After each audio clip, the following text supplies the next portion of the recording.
Let's see. Good morning, good afternoon, good evening. Hello, everybody.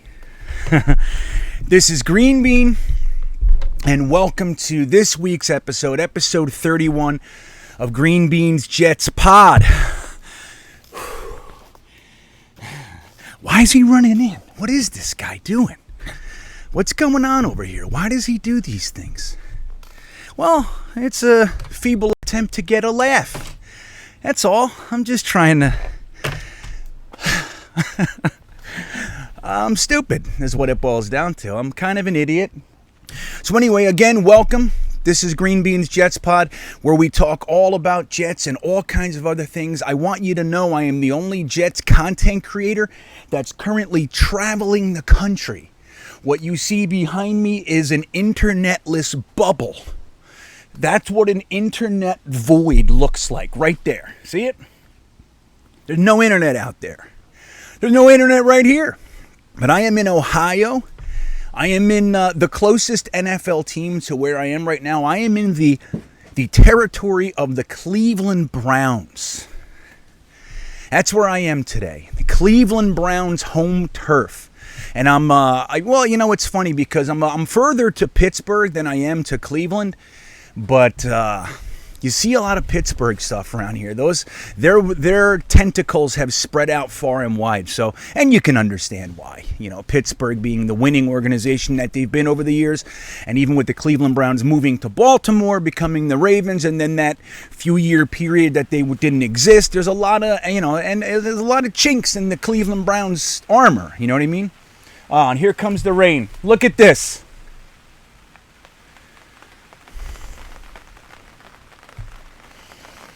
So, we're going to have rain. So, I have to run out and take care of everything. It's torrential out there, out of nowhere. Boom! So, I'm going to wait this out and come back and continue. For you, it won't be but a few seconds. But this is the thing inherent to being the only traveling salesman Jets guy out here. This is the stuff I deal with. Man, do I envy the guys that have their studio set up in their house. Everything's all beautiful. I love it. I respect it, man. But anyway, as you can hear, I couldn't possibly record this with this going on, so I'll be back in just a second. Poof! And just like that, the windows are open. And the sun is not necessarily out, but it looks like the rain is past. And I'll take it. So here we are again. Now, this is one of the hurdles that I deal with, but it's worth it. You know, like I have every single thing that we do in life, guys, everything we do has a pro and a con, a give and a take, an up and a down, and an all around. It has all those things. For our lives, it's just like, what am I willing to sacrifice for what? You know, like a lot of times throughout my life, I was unwilling to suffer something like this for anything else, so I would stay compartmentalized. I would stay in my little turf, my comfort zone, you know. So this is a big exercise in trying to get out of my comfort zone. You know, I was in the addictions field for 15 years. Let me move this. For 15 years, I was an executive director of rehabilitation programs. I worked with thousands of addicts. I was an interventionist. I would go in crack houses and shooting galleries and pull kids out and fly them, all that stuff, sit in houses with families. And that was comfortable for me. It sounds a little bit crazy as I talk about it. It's like really intense, but it was comfortable. It's what I knew, and I knew how to do it. And what I'm doing now, I don't. You know, so here we are. You know, we like to talk Jets. So this is my little connection to my comforts. It's my tether. So I go out and I go to Grand Canyon, and then I have my tether to you guys, and I talk to you guys, and it's cool. You know. But again, that's what deal with out here, but it's worth it. And again, welcome to the Jets Pod. We are going to talk about some Jets stuff today, if you can imagine that. But I also wanted to just get a little bit of house cleaning out of the way. Don't forget, speaking of Jets talk, if you want to talk more Jets than you're doing now, if you want an endless supply of Jets content, opinions, everything like that that has to do with Jets, articles, videos, people talking, forums, it's Jetnation.com. It's the goods, guys. And then, what am I doing out here again? You can go to fulltimecoastertour.com. You can go to Fulltime Coaster Tour on YouTube, too. That's really where the hub is, these days. And you can see everything we're doing. We're out here trying to ride every roller coaster in the country, in addition to seeing all kinds of cool stuff. Like we were at Niagara Falls. I want to show you this. Last week, we hiked down to the bottom of the American side of the falls, and there's a place called the Cave of the Winds. And I'll show you. I'm going to be showing you right around here. Look, did I do it right? I'll show you right here. And my son and I, who's a diehard Jets fan, a lot of you guys know him. His name is Teen Bean, and my daughter, Brainy Bean or Baby Bean and all that. So we got up there on the platform. There was 1,000 people there. It was our turn to go up there. The wind and the falls are all over you. And we got a nice Jets chant there. And everybody was looking at us like, what is that? Because a lot of people were from other countries, you know. You had all kinds of different nationalities represented there. It's one of those types of places people come from far and wide. But I want to show you. So here it is. The Jets chant, Niagara Falls, Cave of the Winds. Here you go.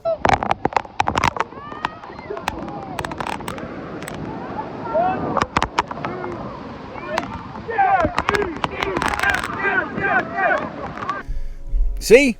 So one of the things we're doing out here is we're spreading the love. We're letting everybody know that the Jets are coming. That's what we're doing. We were in Buffalo. We let them know they were coming. We were in New England. I had all kinds of New England Patriots fans yelling at me, writing me on Instagram, all kinds of stuff, because I drive around with a big banner that says Greenbeanjetsfan on it. So they don't like that. Tell me I'm driving bad. That's what this guy tell me. Hey, you slow down and Jets suck. Yeah, oh, okay. I wonder why you're writing me. You public service announcer, or are you a hater? And that's okay. We're used to haters, are we not? And the first story today that we'll talk about, the first topic, is just that. We got a hater out there. You've got a couple haters that we'll talk about. We'll talk about briefly. But the one I want to really focus on is our old quarterback, Ryan Fitzpatrick. Who doesn't know this guy, right, in the NFL? Everybody knows Ryan Fitzpatrick. He comes out and he signs with the team and he wears an open, button-down shirt and gold chains and his glasses and gold hair or whatever. He does all kinds of fun stuff like that. He's famous for his beard, and he's also famous for being a perpetual journeyman quarterback who has never made it to the playoffs. Not once. His best chance happened to be with us.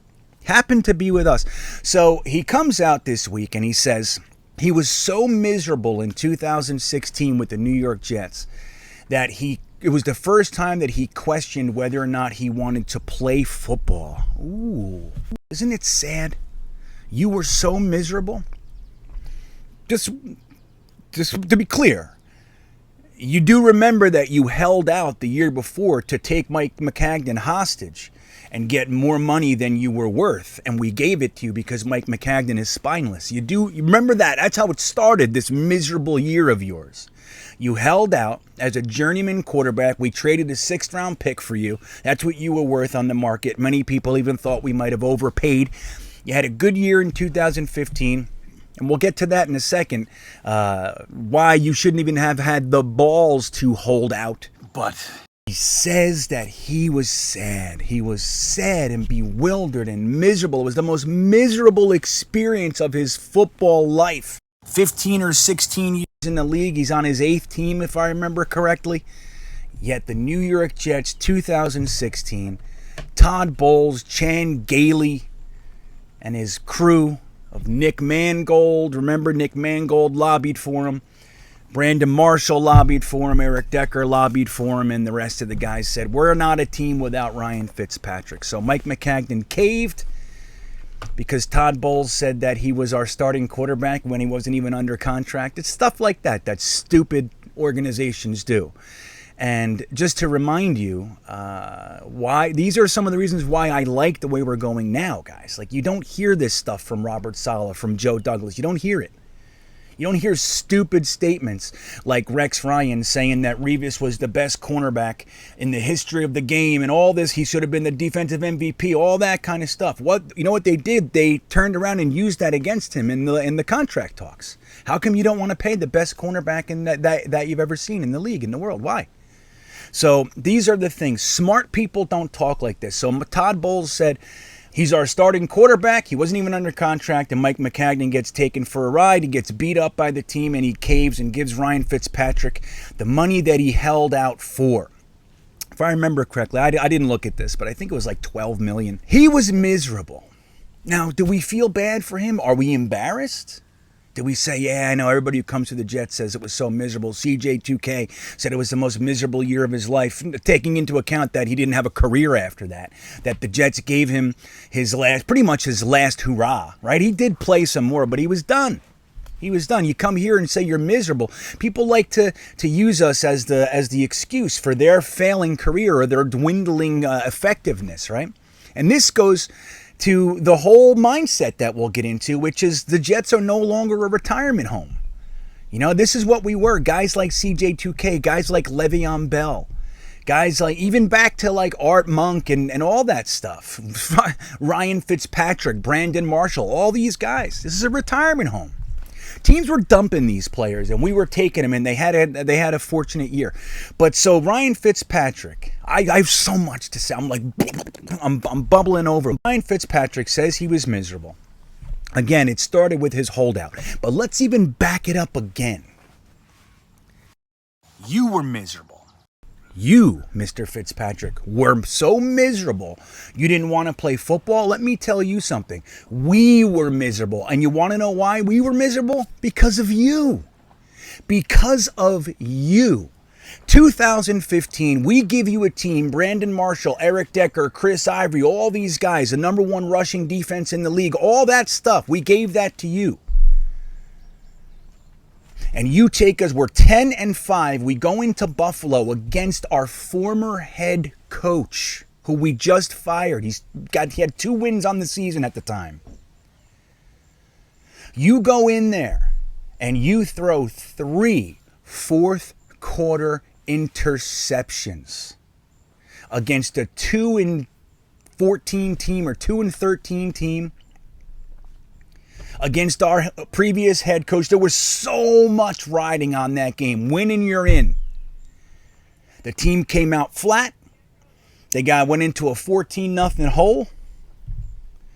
And Ryan Fitzpatrick, as they came back, they started to get their wits about them, started to come back a little bit. Ryan Fitzpatrick solely blew the game by throwing 3 interceptions in the fourth quarter.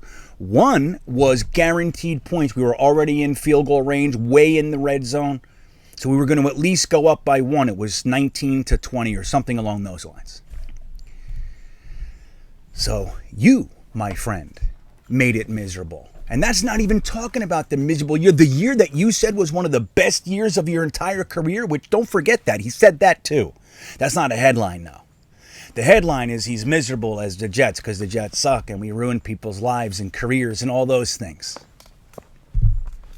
That's the headline. He also said 2015 was probably one of his best years in his career, which it was. It was a good year for us too, but you ruined it. You've never been to the playoffs. Neither did your buddy Brandon Marshall. Never. You guys are supposed to be these great legendary guys. You've never even been to the postseason. 15 years, not once, dude. Not once. And we gave you the team to do it. You were 10-5. Having the year of your career. And what happens? You do what you do, and you ruined it. 3 fourth-quarter interceptions, my friend. You ruined it. Okay? That's how that went. This is what he said after the game. It's the hardest, most difficult end to a season I have ever had. In terms of how I feel right now and how painful this loss was. Right. Well said, sir. Well said. But here's the problem. It was your fault. We felt the same way, even more so because we had the whole Rex Ryan connection. We had the whole 5 years without playoffs, all that sort of stuff. You just popped in here for a few seconds. I know you had the thing where you almost broke your record of not going into the playoffs. And that would have been nice for you and Brandon Marshall, but you blew it. So it should have felt bad, but we felt worse, and it was your fault. So this is what, after the game, this is what one of their defenders, their defensive backs, was on record saying this. As a defender, you have to remember, Fitz is Fitz. He's going to always give you opportunities to make plays. Fitz is Fitz. You know, we've heard the term Fitz magic. Fitz magic, lights it up again, 5 touchdowns in the... Yep. That's real. That happens. It happens when it's not important. When it's important, the other name that comes up, it's Fitztragic. He's a tragic story. So then that's how he ends 2015, the best year of his career, all those things. 3 interceptions in the fourth quarter, blows our playoff chances and all that. The team lobbies for him, he holds out, gets his $12 million because, again, Mike McCagnon can't find a quarterback anywhere else. This guy, he can't find another quarterback, yet he takes safeties over Mahomes and Deshaun Watson. All, you know what I mean? So he's held hostage by the likes of Ryan Fitzpatrick after 3 fourth quarter interceptions. I would have told that guy, hey, pack your stuff and never show up in my facility again. You're a perpetual loser, and I don't want you around my people. You radiate loser. Get out of here. Take your gold chains and your Gucci bag and beat it. That's what I would have said as a GM. I might have said it nicer, but it would have said that it would have been the same point. I'll tell you that. So in 2016, after the holdout, Ryan Fitzpatrick comes in and he gives us 14 games. He goes 228 completions for 403 attempts, 12 touchdowns, 17 interceptions with a 39.2 quarterback rating and a 56.6 completion percentage. You're miserable, buddy? You holding us hostage after that Buffalo game and then coming in and bringing that to the table? 12 interceptions, 17 picks. I'm glad you felt that way. Because let me tell you something. We felt worse. I can't wait to see what you do to the Washington faithful.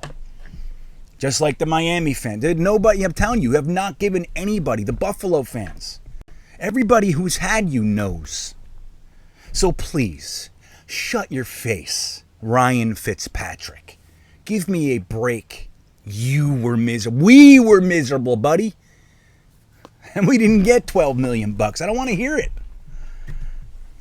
It's funny. I read all these forums and stuff. And people are like, well, he's not wrong. No, he's not wrong. Everybody was miserable. Todd Bowles was a fraud head coach, man. Mike McCagnon was a fraud GM. Our offensive coordinator, Chan Gailey, had already told everybody he was going to retire. He was done.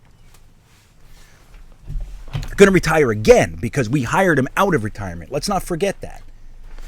Todd Bowles, for all of his value as a defensive coordinator, man, I don't want to hear that he was somehow hamstrung as a head coach. It's not real. That guy made a whole bunch of mistakes, and I was very happy to see him go. The only reason I wasn't happy total because we replaced him with Gay's face. So, you know, it was a big cluster F. We know that. But don't come around, 8 years, 5, 6, 7 years later, whatever the hell it is, and talk about how sad and miserable you were. I didn't want to play football anymore. Yeah, because you sucked, dude. You. Not us. Not the Jets. You, dude. They were depending on you. You held them hostage, and you came in and you threw 12 touchdowns in 14 games. I don't want to hear it. I can't wait to see what he does for the Redskins or the Washington football team. Forgive me. I just can't wait. And they bought in. They bought in, man. Who knows? Maybe Ron Rivera. Maybe this is the big year for Ryan Fitzpatrick. If you want to see what somebody will do, look at what they've always done. That's it. That's how you do it in this world. Sure, things can change. Sure. Can all change. Good luck. Throwing people under the bus when it's your fault, dude, it's just not cool. It's not a cool thing. It's not a good look. And quite frankly, you just lost any shred of respect that I had for you. It's gone. Talking shit. So, what else is going? So, you got this other guy. You hear about everybody's so bent out of shape about the Cleveland Guardians, the previous Cleveland Indians. Can you not see it? Can you not just see it? Of course. Of course these things are going to happen. You know what I mean? Is this really your hill? I don't know, man. Maybe if it had to do with the Jets, I probably would have stronger feelings. But I'm going to tell you right now, I could care less. The Washington Bullets changed to the Washington Wizards, right? Why?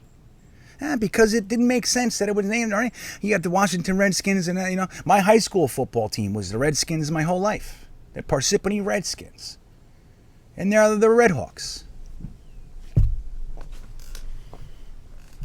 Does it really matter? Does it really mean anything? I don't know. It means something to someone enough to change it. So again, I don't have any real feelings on it, but this is where I do have feelings. When this guy comes out, his name was like Cockley or something like that. Coakley, I don't know. And he comes out and he says, this is baloney. He's all huffy puffy and mad and angry. And the reason why I'm talking about it is he says this. The Jets better watch out because they're going to be made to change their name because of their emissions. Jets have emissions, unhealthy emissions. Now he's being facetious, he's being petty, he's being pokey, right? It's not how you have an honest dialogue. It's not how you have a real conversation. You don't bring up stupid stuff like that. So my whole thought is this.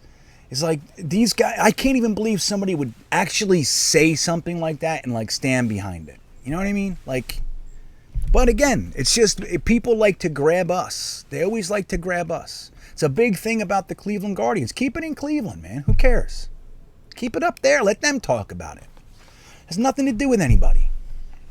Are you that upset? Now, maybe the Cleveland Indians fans. Yeah, sure. You guys can have the dialogue. But you're going to talk about to bring the Jets in again? Why? Because of emissions? Dude, give me a break. How can that? It's not even real.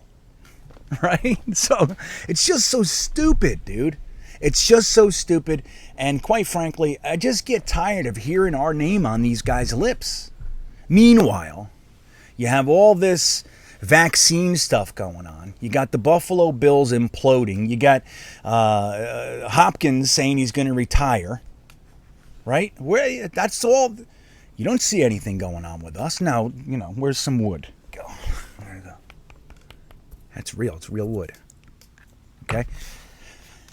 So, again, everything that they talk about with the New York Jets is old. There is very little drama. We talked 2 weeks ago about all the arrests in the NFL. 17 arrested NFL players, not one Jet. Okay? We hire some of the most respected people in the business.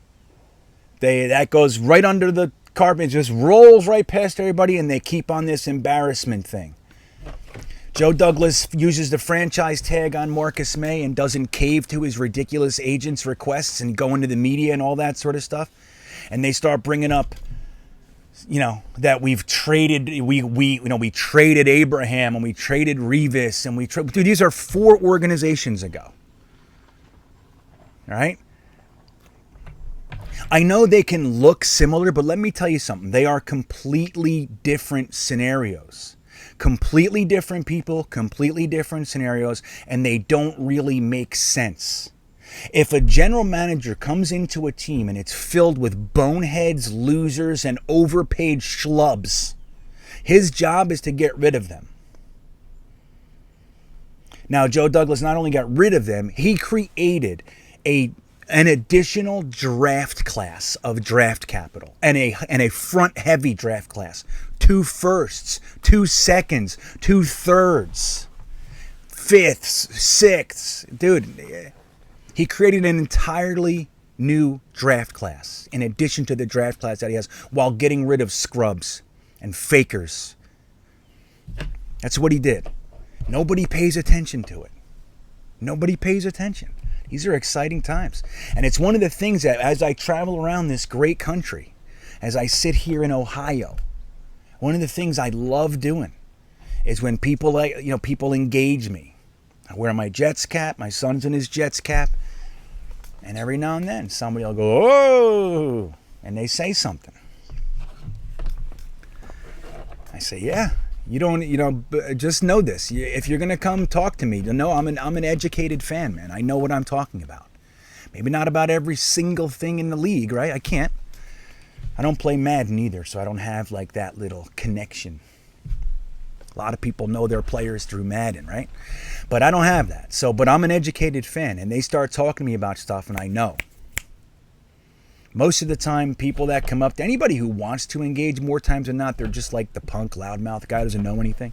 So that's what I see. But my point is that I'm riding around this country, and I'm looking. I'm letting everybody know. I got flags waving. We're coming. I didn't wave my flags during the Adam Gase era. You know why? Because I knew. There's nothing to be proud of here. There's nothing to be proud of here. Now, we tried, right? I wanted Sam Darnold to be good. I wanted all that stuff. But there was nothing to be proud of, so I didn't do that. But let me tell you something. There is boatloads to be proud of right now. Boatloads, guys. It doesn't matter what Ryan Fitzpatrick said, that he was sad and miserable in 2016. Yeah. Join the party, pal. So we have all this vaccine stuff, right? Now, what's our position on vaccines? As far as the NFL goes, what they're doing is they're letting everybody know that we didn't like the way last year we lost billions of dollars, or whatever it was, right? We lost more money than we cared to lose. We had to drop the salary cap, the whole thing. We are not into that anymore. They don't want to lose money. They've identified the ways that they can lose money. They gave it a year because it was all up in the air. Nobody knew what was happening. The whole thing, they postponed games. They moved schedule. They did this. They gave guys opt-outs, all that sort of stuff. And they're saying this year we have enough information. We have enough of a solution. Here's what we are choosing to do as a company. If you want to participate in this company's dealings, you must do X, Y, and Z. If you don't, you cannot do that. The money that you were given to provide a service for this company will no longer be on the table if you do not adhere to these rules. They're rules. That's it. So I think what we're seeing is this. The initial wave, bullshit, all that sort of stuff. I'm going to retire, which he already took that tweet down, by the way. He already took that tweet down. So what does that say? You don't take tweets down unless you have a little feeling called regret. And I don't know why. He might still feel the same way. But I'm just saying, maybe somebody said, hey, buddy. His advisor stepped up and said, hey, emotional boy, why don't you settle down? Let's think about this intelligently. And let's see what the best move is before you start ruining shit with your mouth. Let's just calm down. So he took down the tweet, but I think like Cole Beasley and Dennison up in the Bucks and the coach from the Pats and all these guys are the sacrificial lambs to see what the NFL is going to do. Are they calling there's a bluff? They called the bluff. These guys, you're going to see a few of these guys. This is my thoughts. I could be 100% wrong, and I want you to know that. And I'm not rooting for one way or the other. It's just my thoughts. It's happening right now, so I have an opinion about it, right? So we're going to see some guys who draw the line in the sand. We're seeing them already. The coach from the Vikings, Dennison, our former offensive line coach, and the guy from the Patriots, and guys like Cole Beasley and D-Hop, all right? So these guys are going to stand up front, and we're going to say, yeah, well, I'm not doing it.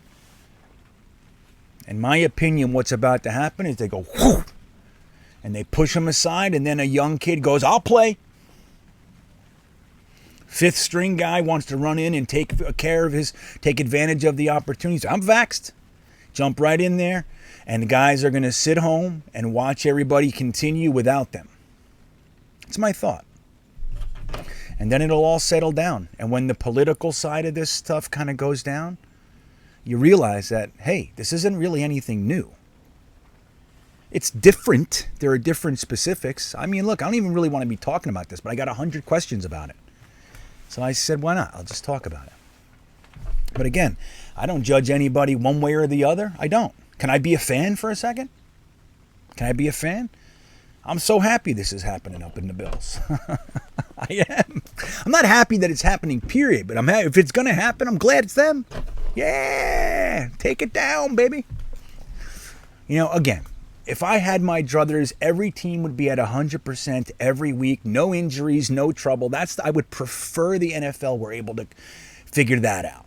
We will eventually when it's robot ball and all that kind of stuff. But, you know, if it's going to happen, I'm glad it's the Bills. I'd like it to be the Patriots. I'm glad it was the Patriots coach. That was gone good. You know, again, I'm not rooting for it to happen. I'm saying if it's going to happen, let it be them. Because I'm a Jets fan, man. That's how I see it. I'm a fan. I'm a fan. I just want to watch football, man. Now, I get it with it's their body, right? So, yeah. But look, you're going to have to bring out your moral scale, your little values. And you have to place things on each side. What's the most important? You got to identify your priorities and see which side the scale tips. And if it's over here on no vax, and it costs you your career, if that's the most important thing, then that's the most important thing. I respect that. Right? Don't you? But I think a lot of people are going to think that's important to them. But it's not as important as they think it is. And then once it all rolls by without them, they're going to realize and come back. Probably. So that's my thoughts. I think it's going to blow over. I think the NFL has just put their foot in the sand and said, look, this is our money now. This is our business. This is it. We are a multi-billion-dollar industry, and these are the things we've identified as the obstacles. We are smashing those obstacles, those speed bumps out of our road. And if you're going to stand there and replace the speed bump, or you're not going to help us, then you can't play. And that's what I think is going to happen. Okay. Now, again, you can let me know your thoughts. I want you to know this, though. If my comment stirred anything with you, it was not intentional. That's not what I'm trying to do. I'm not that guy. I only take my real hard stances on football shit. I don't care about that. Not to say I don't care, but I don't care, and I'm not going to argue with you about it. I'm not. You know, I got old, dude. I used to be full of piss and vinegar. I had a very loud, boisterous opinion about everything. You know that Billy Joel song, "You Angry Young Man"? That was me. Yeah, that was me. That was me for everything. Fucking bullshit. That was me. Now, he still lives in here. I get him. My wife sees him every now and then. She hangs out with him sometimes. But I don't really, that's not who I am anymore. I'm old. I'm calmer. I just want to be a good dad.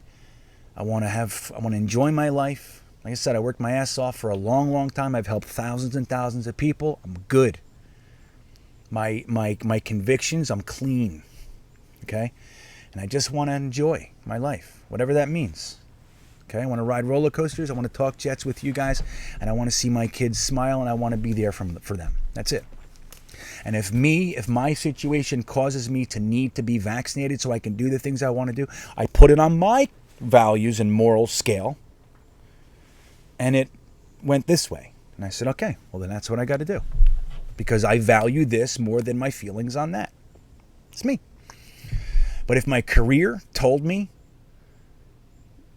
you have to do this, I would look at it. Look, man, I don't get flu shots. My company tried to do that with me. You have to get a flu shot. I said, I'm not getting it. I don't get them. Whenever I get a flu shot, I get sick. I'm telling you, every time. It doesn't matter. I got them years ago. I would get a flu shot. I would get sick. I would get a deathly flu. And then I didn't take it, I wouldn't get it. So, what is this? That's, for me. So, anyway, that's that, man. Now, let's get it back to, we'll wrap this up today with a little bit of something fun. What do you think about Aaron Rodgers and Adams up in Green Bay, huh? Now, I have a few thoughts about this. Now, the one thing, they're saying that we might be seeing Aaron Rodgers' retirement, which, don't forget, we saw that with Brett Favre as well from the Jets. And then he went and played for the team he wanted to play, and we just kind of whatever. So who knows what we're really seeing, but he's saying, I don't want to play for you guys, right? So they're saying that it's very real. I never thought we'd see it, honestly. The guy's got enough money. He just turned down the most lucrative contract in NFL history. Clearly, he doesn't want to be there anymore. Now, before we move on, I'll tell you what, for me as a Jets fan, it raises one concern. One. That's Mike LaFleur's older brother. That's Big Bro up there. That's Robert Saleh's best buddy, right? Don't forget we have the practices scheduled with them because they're thick as thieves, these guys. So what is it about what's going on up there that's so bad that Aaron Rodgers refuses to play? Now, obviously, we have the, trading up to grab a quarterback, all that sort of stuff. That couldn't possibly have rubbed him right? So I'm just saying there's it's probably nothing. But in my head, I'm like, that's kind of the Big Bro up there. He was first. He got his, Matt LaFleur got his opportunity first. They went to the championship game. So it was like this whole thing. And it's like Saleh and Mike LaFleur are kind of like, just in some respects, like the little bros. I know, you know what I mean? I'm just a little bit concerned. That's all. We got to keep our eye on these guys. Hope they're not so headstrong that they push away the great players, right? But it's probably something to do with the Packers organization because don't forget, they did this to Brett Favre as well. All right. So, but the other news is this, and this is where it gets interesting, is that Davante Adams broke off his contract negotiations with the Packers. So he doesn't want to stay up there either. So are the Packers going to be stupid enough to just let him ride it out and then lose him for nothing? Or are they going to consider trading him and saying, you know what? If Aaron Rodgers is gone, Davante Adams wants to leave, let's start working some value here. Let's just push reset. We got the young quarterback. We could do it all. We could push reset and maximize their value of of the assets they have. Even trade Aaron Rodgers. Say, all right, man, look, are you really not coming back? You refuse to come back? All right, let me call the Broncos. Who do you want to play with? Do you want to go to, where do you want to go? Most teams are going to take him, man. Call the Texans. But so they can get what? You can get at least 2 firsts for Aaron Rodgers. He's late in his career, but dude, the guy's got at least 3 to 5 years left, right? So if they do that, if they decide, look, this is not going anywhere, this former incarnation of what the Green Bay Packers is done. Let's get some value. Would you be willing to go get Davante Adams? I mean, dude, that's a whole different level, okay? That's a whole different level. Now, what are you willing to give for him? We have some stuff. What are you willing to give? What could help them with their reset? Don't forget, they're not going to want to. I saw somebody said Crowder in a first. It's like, yeah, okay. Yeah, I don't know. I wouldn't do Crowder and a first. I'd do a first, I think.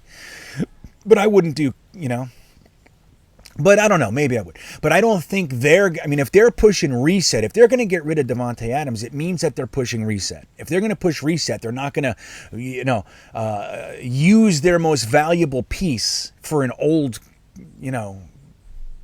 a slightly above average slot receiver. I just don't see it, right? Maybe he could be thrown in to sweeten the pot for a little transitional stuff. Yeah. He could be thrown in. But what are you willing to give? Are you willing to give a first and change for Davante Adams? We already have Corey Davis, Elijah Moore, Denzel Mims, Keelan Cole, got Barrios. You know what I mean? But are you willing to kind of do that? So what would you be willing to give for Davante Adams? Number one, are you willing to? Are you willing to trade for Davante Adams? And number two, if you are, what are you willing to give for this guy? He wants a big contract too. That's the other thing. We look like we're on the other side of things. Like we're not trying to give the big payday right now. Across the board. We gave Corey Davis a big payday. We gave Carl Lawson a big payday. But it doesn't look like that's that's not really the style. We're looking to kind of have some core guys, but then build through the draft. But Davante Adams, that's not Julio Jones, man. Julio Jones, I was not in favor of that. He's too old, too injured, all those things. As much as I loved him as a player, come on. But Davante Adams, So what are you willing to give? What am I willing to give? Me, you ask? I would be willing to give a package.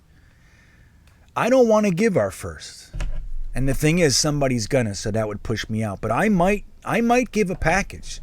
See where they need some stuff. We're very heavy on the defensive line. Give them a nice, productive defensive tackle. Give them a John Franklin Myers type.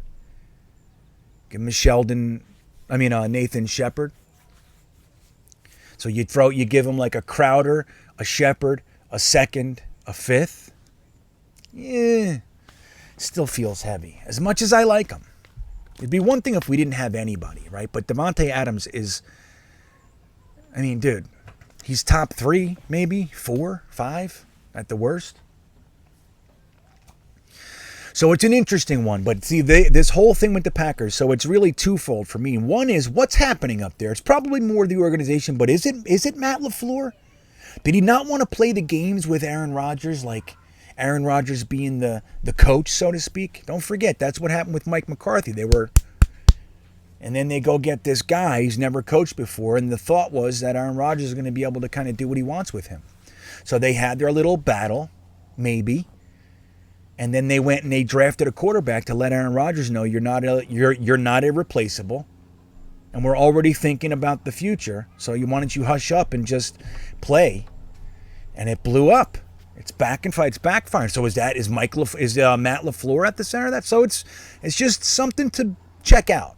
Something to check out because we have major connections to that man in the Jets. Number 2, are we willing to go and jump at this opportunity? The guy is proven, man, but he's going to be expensive.